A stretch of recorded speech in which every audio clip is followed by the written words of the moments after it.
Hey guys and gals, this is Kaylee McMahon. Welcome back to Number One Leading Ladies podcast.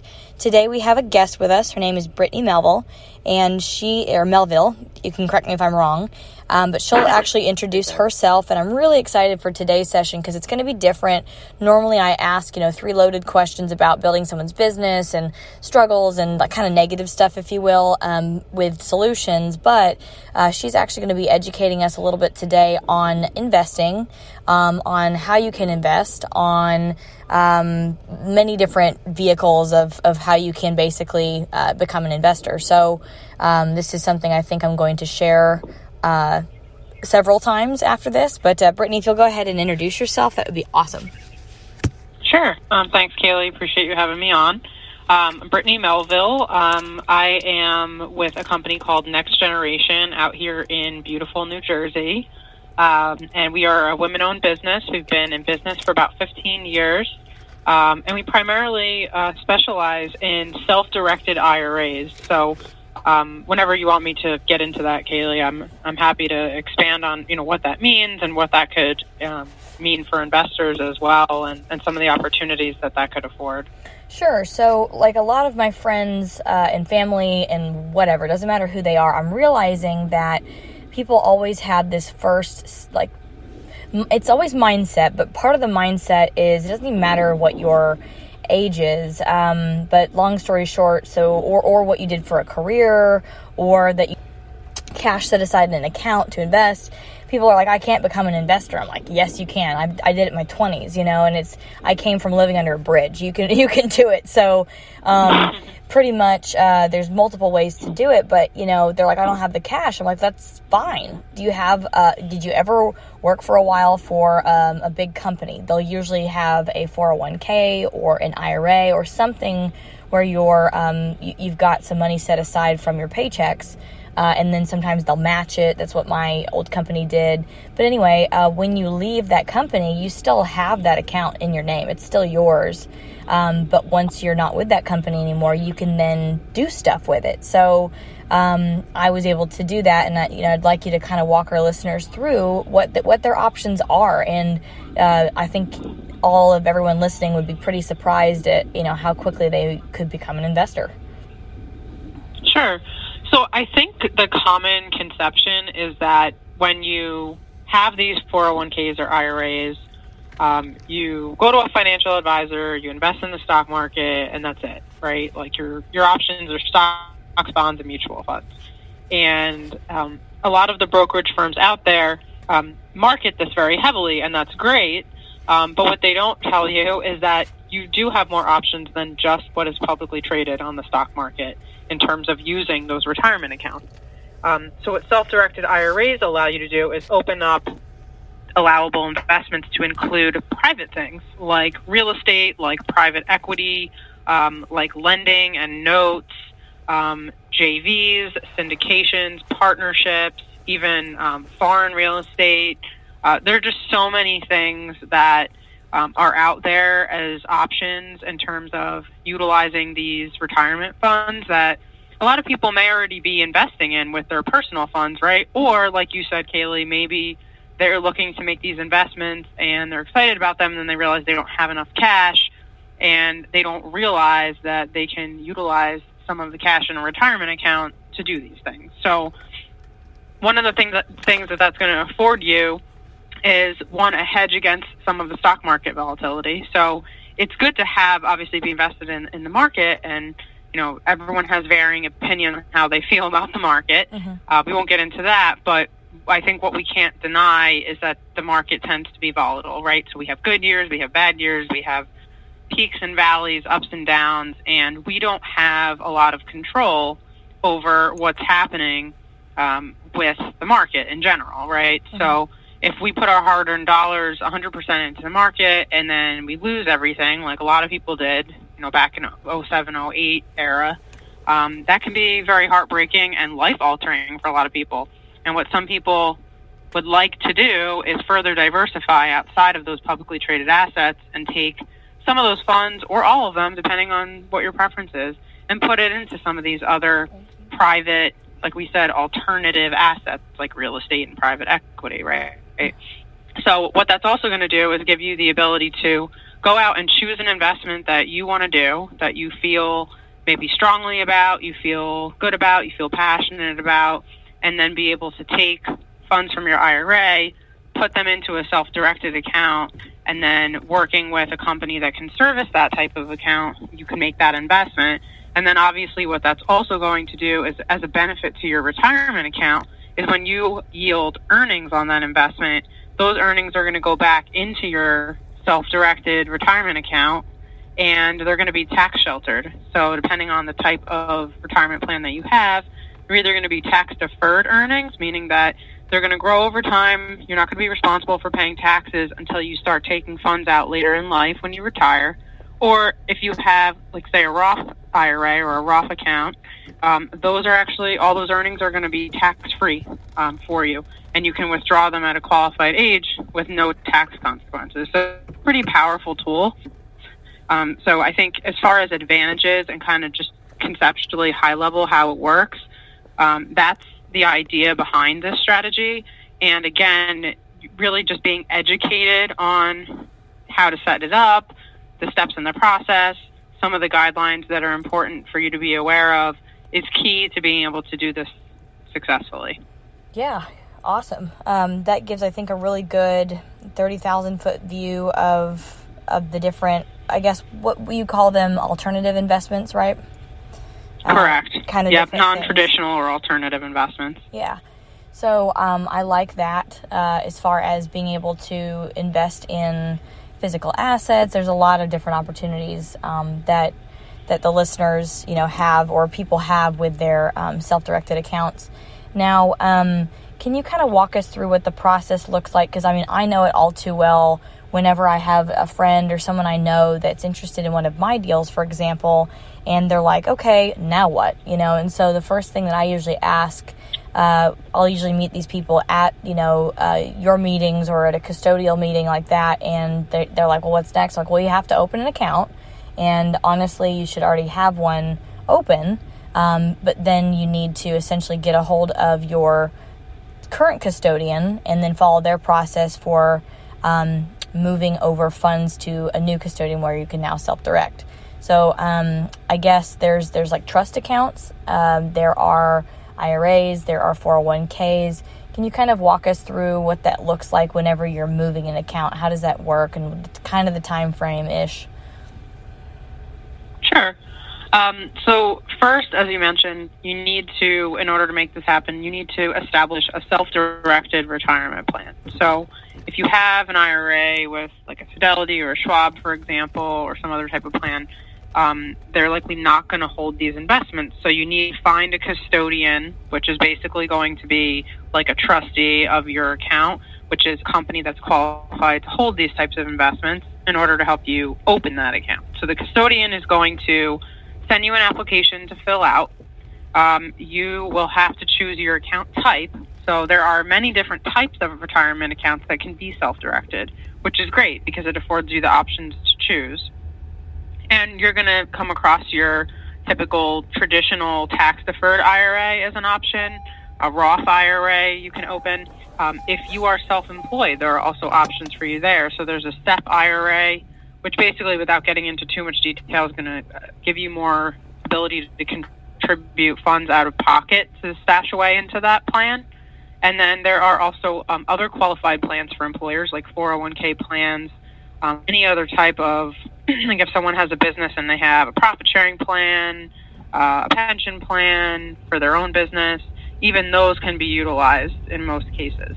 So first thing to do is figure out what type of accounts do you have currently, where are your funds currently, and what type of account are you interested in opening, and what are you qualified to have, right? What are you able to open?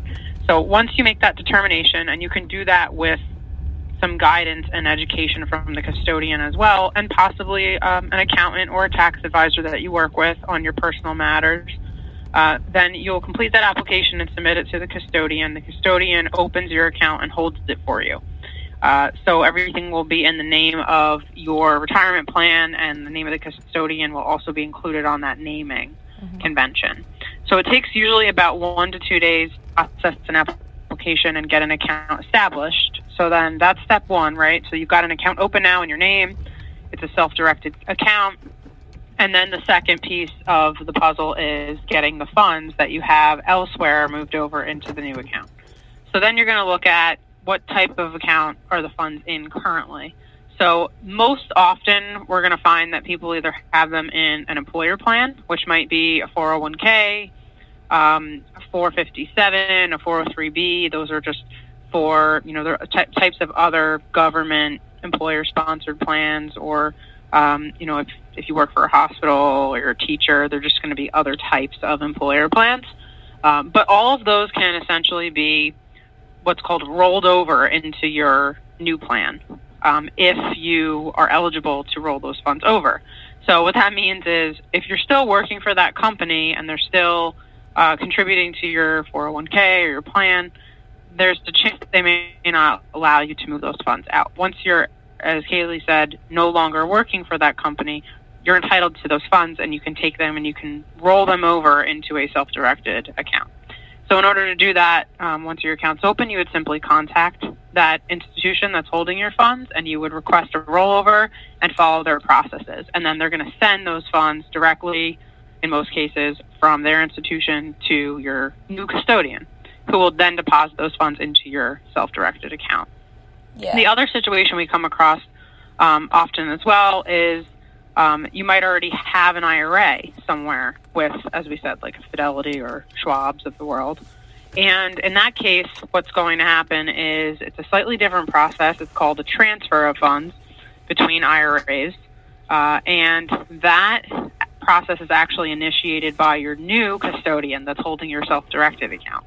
So with your authorization, by completing a form with some information and signing it for security purposes, they will send that transfer request from the new custodian's office to your current custodian's office, which is holding your current IRA, as basically a formal request for, hey, John Smith has requested X thousand dollars be transferred from his traditional IRA with you to a traditional IRA with us.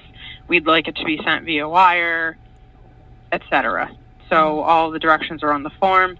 The other institution will likely contact you if it's your account to just confirm the details, and then hopefully expeditiously they will transfer those funds out of the account. Now, that seems pretty straightforward. It is on the surface.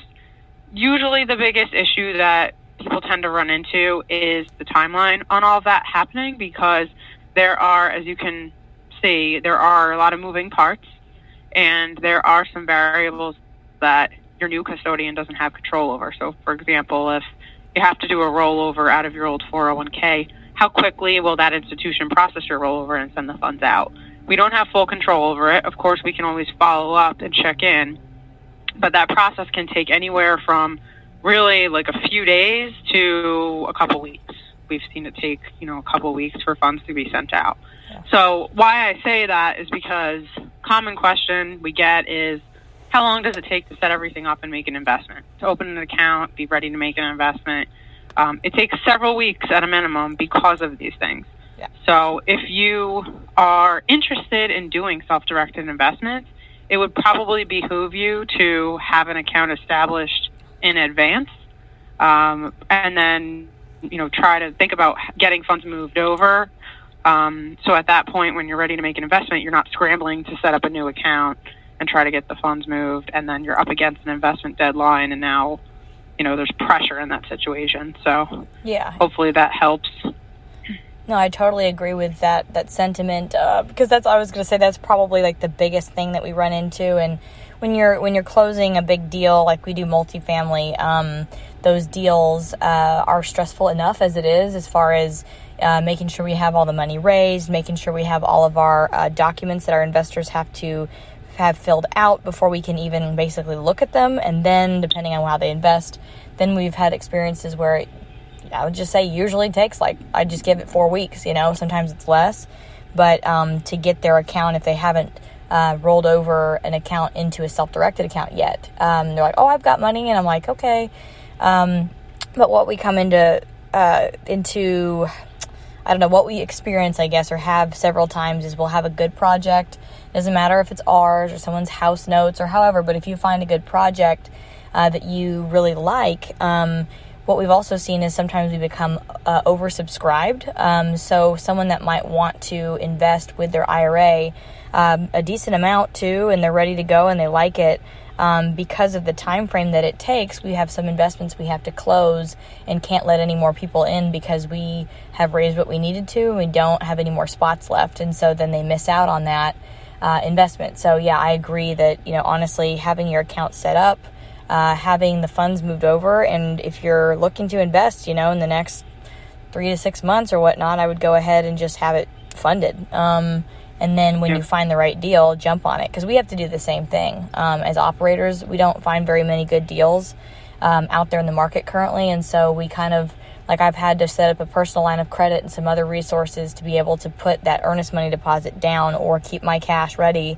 And we're talking 100K, 75K hard day one on these deals in major metros and things like that. So kind of all of us as a team need to be ready. So if you're looking out there, get your account ready, because what happens is there's so many investors and deals, and we're on the phone or via email or however the communication is best for everybody, talking back and forth between the client, the custodian, the prior custodian, whatever we need to figure out what the timeline is going to look like. And there's a call. Imagine if I had somebody that was I forgot what I was even going to say, but somebody that had where they're ready to invest, and I literally forgot what I was going to say. A call came in. But basically just I think we were talking about the challenge with certain timelines and having to do due diligence on your end as well with certain things, as well as the custodian also has to do a compliance review of the documents for the investor. Yeah. So not only is it a matter of opening the account and funding the account, but then, there's the whole process of getting all the bits and pieces together to make that investment happen. And then, as we all know, with a lot of these real estate transactions, there's, once you get everything together, then there's a tight window to make everything happen. And once we have it's important to play within that time frame to try to, minimize stress level, but also obviously you want to get the deal. So I was going to say, imagine there being 75 people on a deal that needed to have that back and forth conversation, and there's only 3 operators or something on a deal, and we're still trying to get our SEC documents, all of our exhibits filed with the correct investors, and lots of things. And so we usually have a 30-day window after due diligence is completed and we've confirmed our numbers to be able to raise the funds. So yeah, having your account funded, and then at that point when you're ready to do all the documents, that still takes more time, but it's not going to be weeks, and it helps our stress level and it helps your stress level too. Because I've had investors having to go, okay, well, what I'm going to do is expedite this check, and then I have to, once I get it in my house or my mailbox, I will then drive it personally over to the custodian and give it to them. And anyway, it's just kind of a mess. So yeah, just be ready to go. Yeah, there's a lot of moving parts. And what I think helps sometimes to explain to people when it comes to the IRA side of things with alternative investments is kind of altering your mindset a little bit from what you're used to thinking about with a typical brokerage account investing in stocks. Because when you think about publicly traded assets, a lot of processes are very automated, where your assets are valued on a minute-to-minute basis, and if you want to trade, you can do so at the click of a button, right? But with these private alternative investments, every investment is unique and different. Mm-hmm. So there's going to be a lot more, from a customer service standpoint, there's going to be a lot more personalized attention and review on these investments, because it's not necessarily a platform of things that you can or can't do. So you could go out and seek any investment and then come to your custodian with something new that they've never seen before, and then they could process that investment for you. But of course, because the IRS does have certain rules and guidelines around what the IRA can do and what it can't do, the custodian is responsible for making sure that they do a thorough review of everything, so that if there are any risks from a compliance standpoint, that they can point those out and have those conversations. So just when you wrap your head around it being a different business model and a different process, it makes sense as to why the timelines aren't what you would expect them to be. But this is also, the trade-off is the ability to invest in these things that you otherwise might not have been able to do with your IRA. So. Right. And some of the, assets that you can invest in are, real physical assets to where they're not really subject to the market volatility. So it does take a little bit of work, but I think it's worth the effort to be able to have something that's leveraged by like a physical piece of real estate or physical piece of like land or, something that, you can actually tangibly do something with. So. Right. Yeah. Exactly. Well, Miss Brittany, thank you so much for explaining that. I'm trying to think if you can think of anything else that you think is like a light bulb or key aha moment to somebody who is like, I want to be an investor. Now I understand, okay, I've got some funds. Now I understand how to move them over. What would be my next step to start this process? I think understanding or being a little bit more educated about IRS regulations would be helpful for those investors. There are certain types of investments that can be more complicated as it relates to IRS rules and regs, and then there are other ones that are probably more straightforward, but it is important to know, and we do provide a lot of education on this, and we do have a lot of resources for reading material and webinars and that sort of thing that go over this. And I think if investors can educate themselves by looking at this ahead of time before setting up an account, it will help them to understand how to work within the realm of the IRS limitations. Mm-hmm. So while we say that you can invest in pretty much anything that's not publicly traded, the IRS does not allow you to invest in collectibles or antiques or life insurance with an IRA. So those things are off limits. So you definitely want to be aware of that when you start thinking about different investment ideas and that sort of thing. And then there is another layer of restriction or regulation that the IRS has around the relationship between you as the IRA holder and the people you're investing with. So without getting into too much detail, there are certain individuals that they pretty much consider disqualified from being able to invest directly with your IRA or your self-directed account.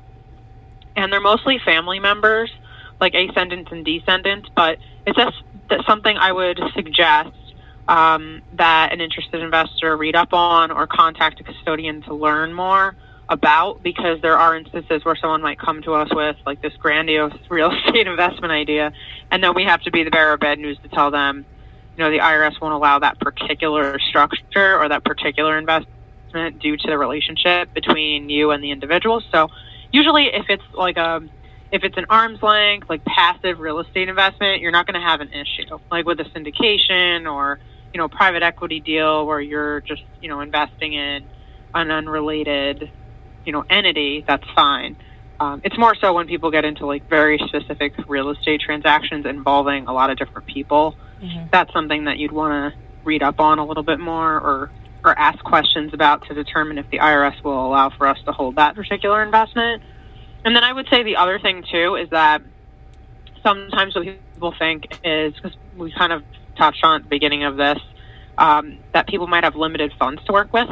And especially for like the millennial generation, we're sort of building up our retirement portfolio, and we might have decent, funding in there, but maybe we don't have enough to like buy a piece of property outright, in cash with our IRA, because depending on the market you're in, especially here in New Jersey, it's insane. Mm-hmm. So one of the other things to consider is that you don't necessarily have to have all the cash that's needed to buy physical asset. You can also partner with other individuals so that your IRA contributes some of the funding, and then others are chipping in as well, and you can co-own something. Or obviously, like with a syndication, those required funding amounts might be more reasonable, more palatable for you to use an IRA if you don't have as much in funding.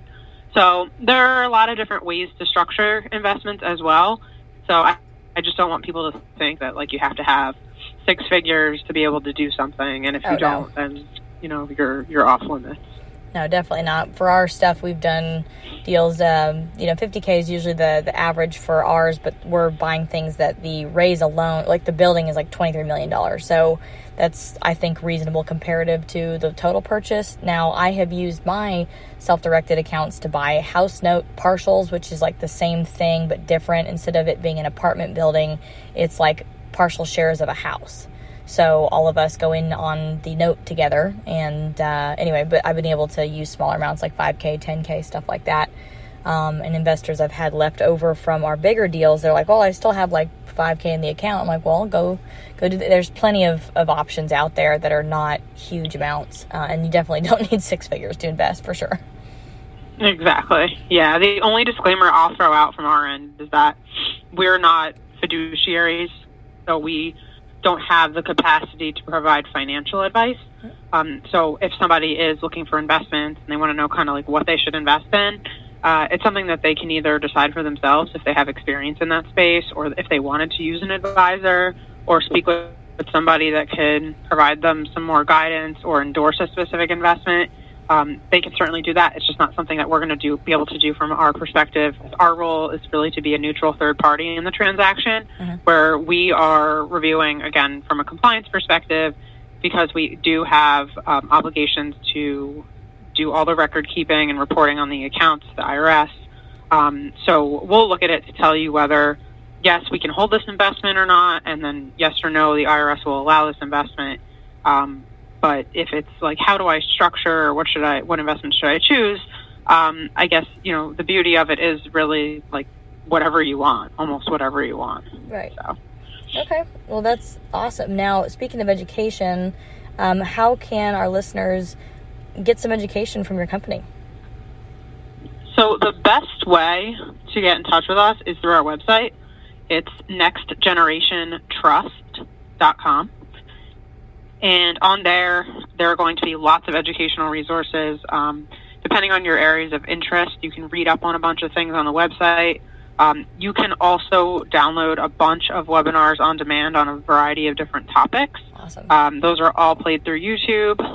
We also do have a library of published articles that can be downloaded. We do have a newsletter as well that we send out monthly with updates if someone wants to kind of just get educated over time.